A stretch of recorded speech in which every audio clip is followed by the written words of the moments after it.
Nabi yang terlalu mengagung-agungkan kemiskinan sebagai media taqarrub ilallah, itu juga ujung-ujungnya itu kriminal, pidana.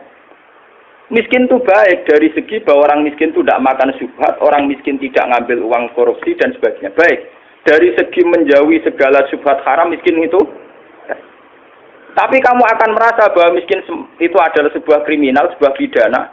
Nak wong tua mloro ra iso ngobatno, ana kiaimu kelaparan ra iso ngekeki beras. Kamu sadar bahwa media pakai jalur miskin ada kriminalnya, yaitu tidak bisa berbuat sama sekali saat ada keharusan berbuat. Misalnya kere banget, roh yatim kere, waduh kere jeng sepuntene. Rombok meloro wis kejet-kejet. Mak mati wae mak ra iso ngobat. Kan ngeri. Tetap ada sisi kriminalnya. Paham ya? Ada sisi apa? Kriminal. Makanya miskin teman-teman oleh Nabi terus dikomentari ya tetap ngene kuwi kadal fakru ayat kuda apa? Kufra. Ngobatno mboke kok milih mati. Wong mbok-mboke dhewe mak mati wae ngobatno ya ora ku. Sampeyan ya wis tuwa wae. Ya pancen ra diomongno tapi atine ngono. Justru ra diomongno ketok munafike malah dosane tambah loro. Dosa melarat ra iso ngobatno ya dosa ning atine arep-arep mati. Nah, dari segi ini miskin itu masalah. Sebab itu Nabi sering ngintikan kadal fakru ayakuna apa? Bahwa kemiskinan itu dekat dengan kekafiran. Karena banyak orang yang punya sifat netral, misalnya perempuan. Perempuan itu butuh makan, butuh lipstik, butuh apa saja. Kadang netral. Andai kan dia jadi pegawai pos atau PNS, dia mungkin tidak menjual diri. Karena masalahnya dia itu uang. Yang netral ya, yang tidak soleh betul ya tidak jahat betul ya. Yang masih apa? Akhirnya ujung-ujungnya dia terjerembab ke dosa menjual diri karena miskin. Dan dia mendapatkannya rezeki hanya lewat itu. Ini termasuk miskin yang akhirnya menjerumuskan dia ke lembah nawahi. Artinya saya katakan netral begini, andai kan dia dapat rezeki yang lain, itu mungkin tidak sampai sini. Makanya mengecualikan sing soleh kelas A, meskipun miskin tidak zina, atau yang mentalnya nakal meskipun juga ya tetap zina. Ini contoh yang netral yang masih dipisah dipengaruhi uang. Banyak contoh-contoh miskin yang akhirnya masalah, yaitu kelihatan di bab jihad. Kabeh sahabat itu nangis.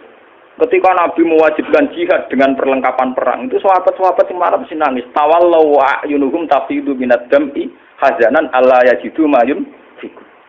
Karena perang itu dengan begitu banyak peralatan, energi, persiapan dan sebagainya. Tiap ono kewajiban perang sahabat yang marah-marah itu nangis. Karena mereka sadar tidak bisa berbuat banyak.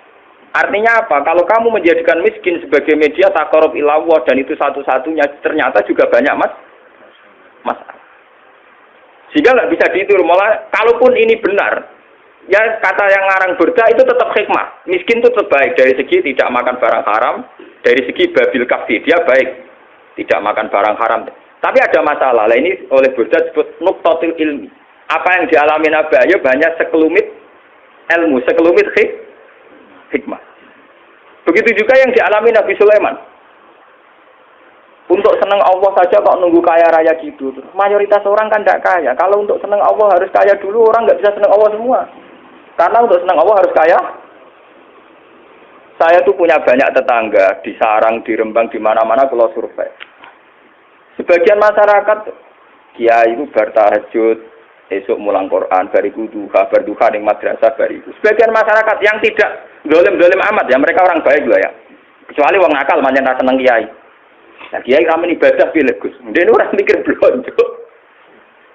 Orang mikir apa? Belanja. Dia tidak mikir uang harian. Artinya ternyata kiai yang mapan juga tidak jadi percontohan yang baik. Karena kemudian masyarakat yang soleh yang tidak mapan menganggap kiai sergap ibadah itu dipenuhi ibadah karena dia umpama daerah kecukupan Gus. Macul sik lagi kelar sholat. Ya bercocok tanam dulu baru kelar ngajar keras sholat. Intinya, andai kan kiai itu mapan semua, tentu orang akan bilang bahwa mereka tenang ibadah, tenang ngajar karena itu juga tidak contoh yang baik, paham ya? Paham ya? Itu juga tidak contoh yang Rasulullah itu tidak begitu semua. Faqad nabiyina fi khalqin wa fi khuluqi walam yudanuhu fi ilmi walaka. Walam yudanuhu fi ilmi. Kalau Nabi itu bisa dua-duanya. beliau ketika perang Khandaq, perang Dzatil Usra itu ada cerita paradok dan itu Nabi benar-benar bahrul ilmi, lautan apa? Ilmu. Kita tahu dalam perang itu Sayyidina Utsman itu nyumbang 50 kuda, sekian ratus onta, sekian ratus al-arba'atu alafi dinarin. Cara tadi hampir 4 miliar. Sumbangan di sinten tadi sinten?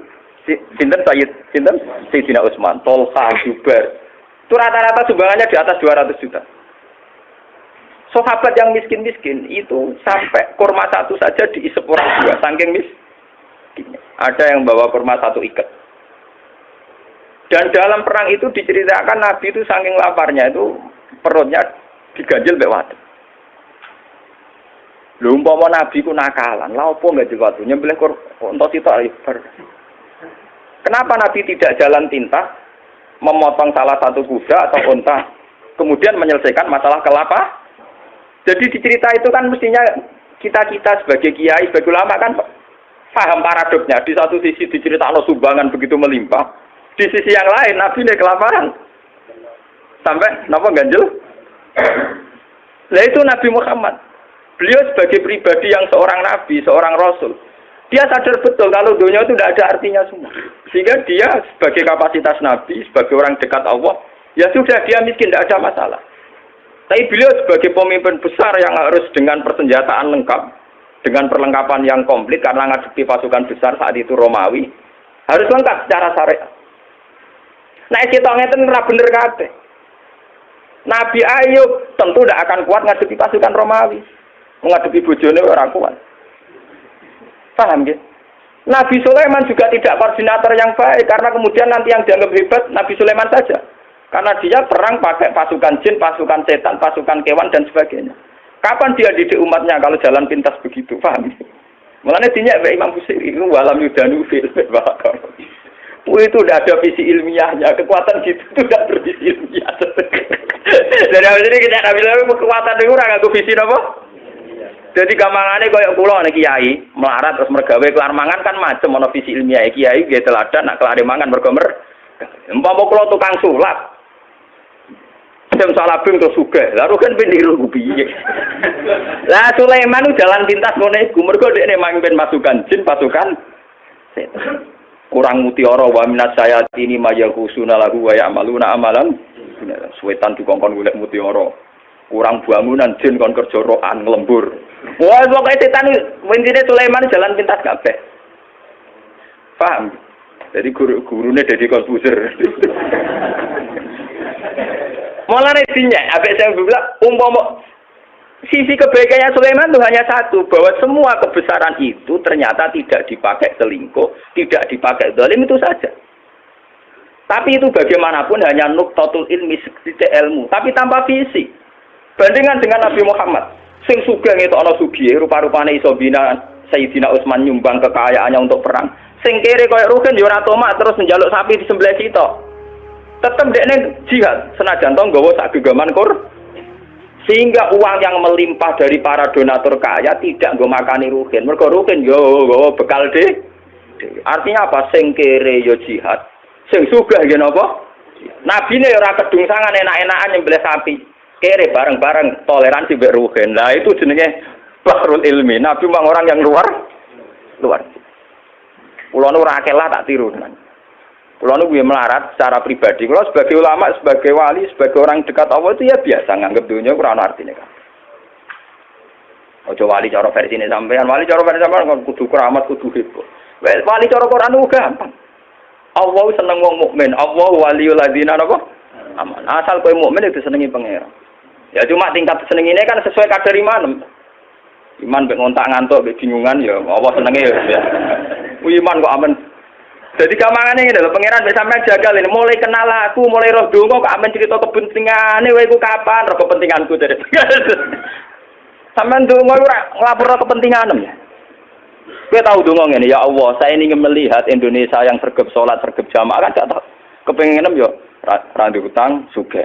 Mbok sing mbok lapor kepentingan pribadi. Allah sebagai zat yang mimpin alam global, kowe ku nyamuk. Ah, pribadi ora penting. Loro oke. Malah napa? Loro. Kalau balik iman.